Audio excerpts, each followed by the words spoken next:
Welcome to HST park. सबसे पहले आप हमारे चैनल को सब्सक्राइब करें और साथ दिए गए नोटिफिकेशन के बटन पर क्लिक करें ताकि आपको हमारी हर आने वाली वीडियो मिलती रहेगी, इसका नोटिफिकेशन आपको मिलता रहेगा।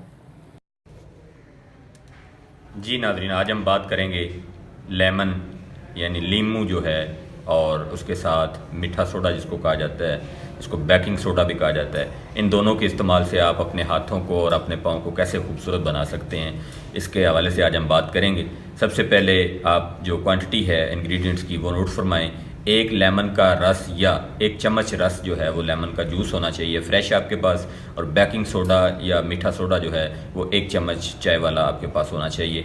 नाज़रीन, इन दोनों को बहुत अच्छी तरह से मिक्स करना है। जब ये एक पेस्ट की शक्ल इख्तियार कर जाएं तो उसके बाद ये आपका जो घरेलू पेस्ट है हाथों और पाँव की खूबसूरती के लिए, हाथों और पाँव की चमक के लिए और आपकी खूबसूरती को मज़ीद बढ़ाने के लिए, इसके इस्तेमाल से आपके नाखून जो हैं वो बहुत ज़्यादा चमक जाते हैं, उनकी खूबसूरती बहुत ज़्यादा बढ़ जाती है।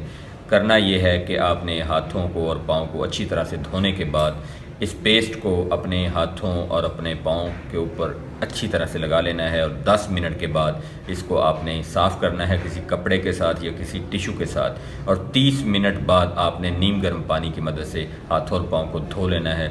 दिन में ये एक दफ़ा आप लोग करेंगे।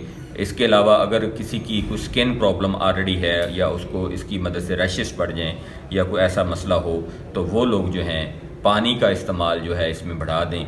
यानी उसमें ये करना होगा कि नींबू और मीठा सोडा जो है उसकी पेस्ट नहीं बनेगी, बल्कि उसका आप एक पानी मिला सॉल्यूशन या डिल्यूशन बनाएंगे और उसको आप लगाएंगे दिन में 2 दफ़ा। लेकिन ये वाला जो है जो पेस्ट है इसको आप दिन में 1 दफ़ा लगाएंगे, 10 मिनट तक लगी रहने देंगे। इंशाल्लाह आपकी खूबसूरती को 4 चांद लग जाएंगे। अल्लाह हाफिज़।